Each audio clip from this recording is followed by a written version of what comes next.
नमस्कार दोस्तों, जय बद्री विशाल। दोस्तों, मेरे बड़े भाई श्री स्वरूप सिंह बिष्ट जी मुझे अभी मिले हैं और ये मेरे आध्यात्मिक गुरु भी हैं और मेरे मार्गदर्शक भी हैं। इनसे जान लेते हैं आज जो इतनी बड़ी सारी झील है, इस झील के विषय में इनको पूछूंगा कि हमने अपने सारे खेत खलिहान डुबाए तो हमें मिला क्या क्या, इस बारे में थोड़ा पूछ लेता हूँ।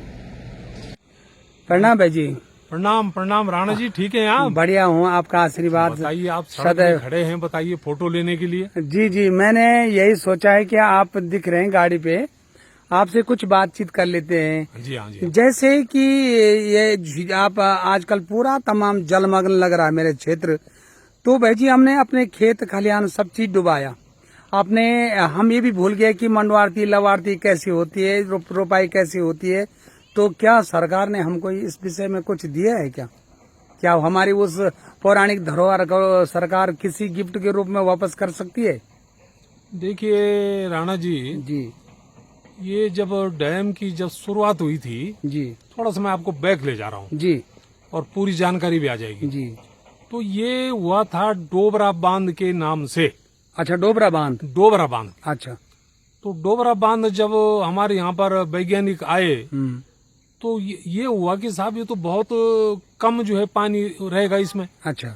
और जो फोर्स है पानी का, जो लेवल रहेगा उसका डैम का जी, वो बहुत कम है। तो बहुत कम बिजली पैदा होगी। अच्छा।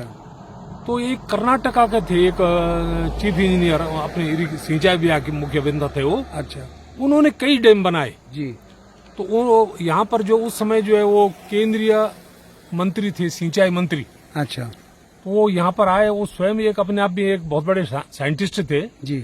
और उन्होंने मैसूर में कई डैम बनाए। अच्छा।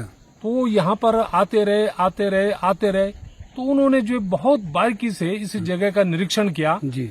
और उनके दिमाग में ये बात आई। उन्होंने कहा यार ये तो बहुत अच्छी बात है, उधर से बिलगना आ रही और इधर से गंगा आ रही। अच्छा, वो टेरी में कर दिया और उसको जो है वहाँ शिफ्ट कर दिया टेरी में। और तब इसका नाम पड़ा टेरी बांध। ठीक है साहब, मैसूर हुआ। तो उस समय जो है इतना प्रदूषण, इतना पर्यावरण, इतनी हमारी जो सड़कें, इतना विस्तार नहीं था। लेकिन आज की जो स्थिति है वो बहुत ज्यादा, उस समय जो है ये सोचा गया था कि भाई अगर हम इस पानी को रोकेंगे तो हमारे जो नीचे जो हमारे खेत हैं, गेहूं और आपके धान के लिए अपर गंगा कैनाल से लेकर के लोअर गंगा कैनाल से लेकर के इसमें पूरा पर्याप्त पानी मिलेगा और साथ ही जी 2400 मेगावाट बिजली पैदा होगी। ये थे उनके जो हमारे इंजीनियर साहब थे, मंत्री थे, सिंचाई मंत्री, उनका जो है ये प्लान था, अपना प्लान था। समय जो है सरकारें बड़ी अस्थिर थी और इसमें हमको थोड़ा सा रूस से बहुत सहूलियत मिली, बहुत मदद मिली। रूस ने कहा कि मैं आपको इसमें हेल्प करूंगा। आज भी जो है हमारे कुछ इंजीनियर जो हैं यूक्रेन से, जो रूस से अब अलग हो गया यूक्रेन, वो भी जो है यहाँ जो है काम कर रहे हैं। तो उसके बाद ये मसला जो है चलता रहा। तो उसके बाद जो है बहुत इसमें गतिरोध आया। सुंदरलाल जी बहुगुणा जो हमारे पर्यावरणविद थे, उन्होंने यहाँ पर भूख हड़ताल की। स्थानीय लोगों ने भी जो उनके साथ मदद की। लेकिन इस बांध की कोई ये नहीं समझ पाए कि इससे हमारी मूलभूत समस्याएं जो है क्या पूरी हो पाएंगी और कितनी खत्म होंगी। ये जो मुख्य मुद्दा ये था। आज क्या है, आज हमारे जो खलिहान है, हमारे जो मकान है, हमारे जो आने जाने के रास्ते हैं, हमारी रिश्तेदारी, ये सब खत्म हो गई। सब खत्म हो गए। मुझे खूब याद है, मैं जब उत्तरकाशी से आता था तो हमारा बणीती का सेरा, आहा, इतनी खुशबू आती थी धान की, इतनी खुशबू आती थी। और नगुण का सेरा था। तो जो है मतलब बड़ी जो है चावल की जो धान होता था उसकी बड़ी अच्छी खुशबू आती थी, जैसे बासमती की आती है। हाँ। तो राणा जी ये तो खैर अब ये बन गया। उस अनाज को चाइना अनाज बोलते, चाइनापुरी।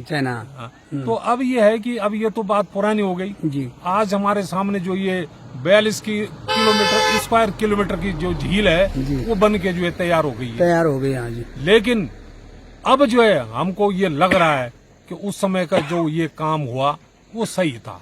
हालांकि हमारी जो गांव की जो मूलभूत समस्याएं थी वो तो खराब हो गई, वो तो खत्म हो गई। और हम लोग जो है अब बहुत जो है मतलब जब हमको कोई पुराने लोग मिलते हैं तब हम पुरानी बातें जो है उनसे जो है बातचीत करते हैं। ये तो थी पुरानी बातें, पुरानी जी। लेकिन जैसे अभी सरकार को जो प्रभावित हुई इस डैम से, इनके लिए बिजली क्या आधा नहीं कर देनी चाहिए? आधा मतलब बिल्कुल करनी चाहिए। मैं फ्री नहीं बोलूंगा, देखो फ्री नहीं बोलूंगा, फ्री का खाना तो हराम का खाना हो गया, लेकिन मैं फ्री नहीं कहूंगा। मैं ये कहूंगा भाई अगर मतलब अगर 600 रुपया आ रहा है तो उसको 300 नहीं होना चाहिए। बिल्कुल, पहले तो पूरा होना चाहिए, नहीं तो आधा तो होना ही चाहिए, क्योंकि हमने सब कुछ गंवाया। हमने सब कुछ गंवाया, हमने अपने जो है पितरों की जो संपत्ति, ये हमने ये तो बोल के आ रहे हैं, बार बार बोल के आ रहे हैं मुख्यमंत्री जी, अपने जो पुराने थे खंडूरी जी थे, अपने ये हरीश रावत जी थे और निशंक जी थे, इनको सबको पता है, लेकिन किसी ने इस टिहरी क्षेत्र के बारे में किसी ने कुछ नहीं वो मतलब सुना।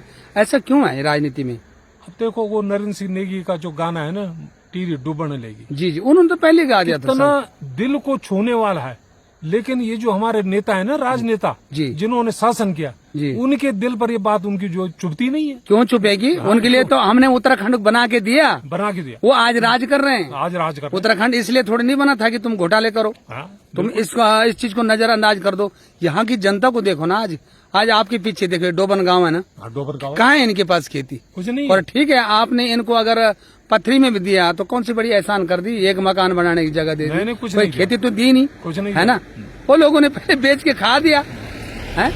तो यही कह रहा हूँ मैं कि अगर आपके द्वारा ये संदेश जा सकता है कि इस झील के चारों तरफ एक तो तकड़ी बाढ़ हो, ऊपर जाली वाली जो बाढ़ है, क्योंकि इसमें कई घटनाएं होगी, कई लोग मर गए, कई बच्चे गिर के मर गए, कोई जो है बहुत सारे पशु गिर गए, तो इसके लिए जवाबदार नहीं है टिहरी डैम? बिल्कुल जवाबदारी है टिहरी डैम की और हमारी सरकारों की, राज्य सरकारें जी, जो यहाँ इस समय जो है राज कर रही हैं जी, पीछे भी, क्योंकि पीछे से सारा रिकॉर्ड खराब हो गया ना, सारा सारा रिकॉर्ड खराब।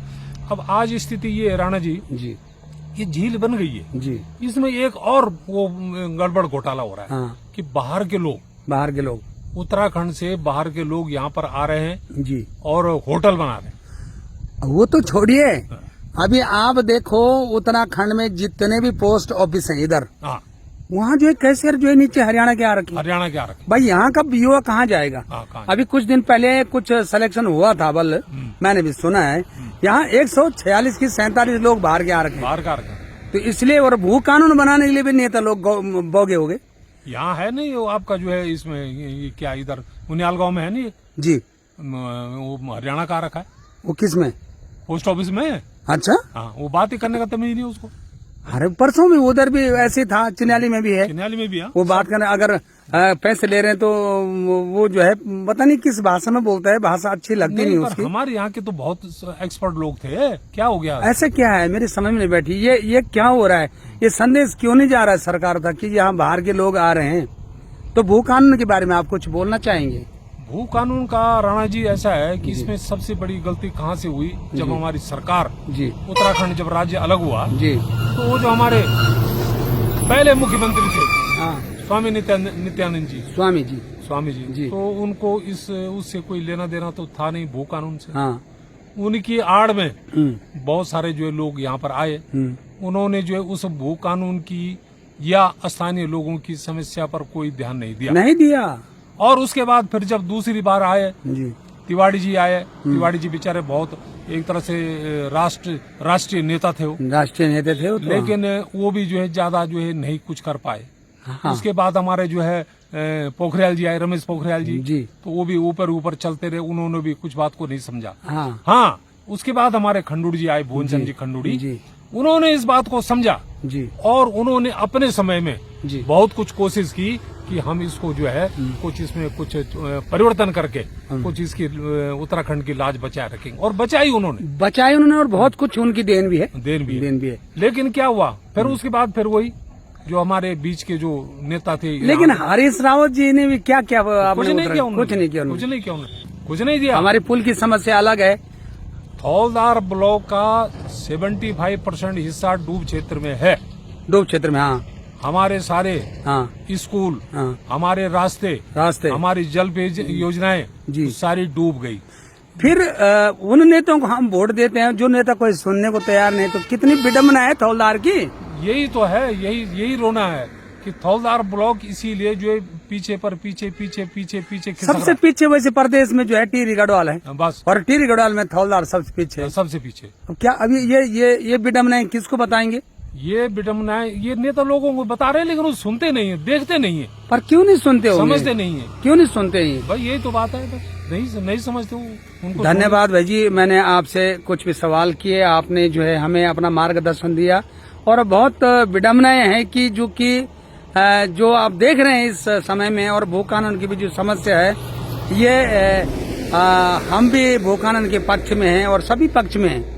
अगर हम पक्ष में नहीं होंगे तो फिर हमारे उत्तराखंड का क्या हाल होगा? अब आप एक बात राणा जी, एक बात और रह गई जी।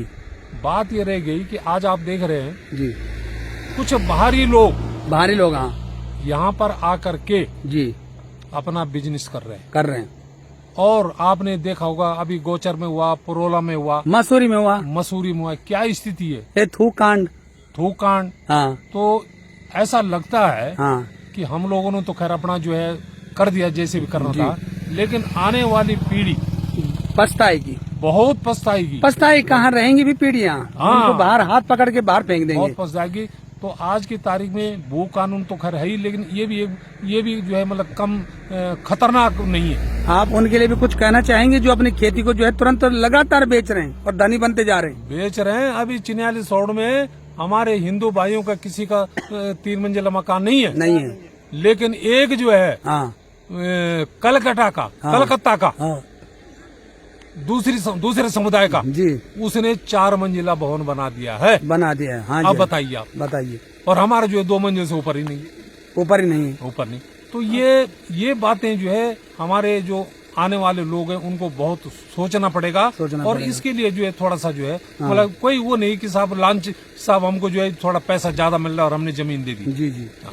धन्यवाद भाई जी, आपको बात करने लिए आपको सत नमन प्रणाम। जय हो आपकी, जय हो।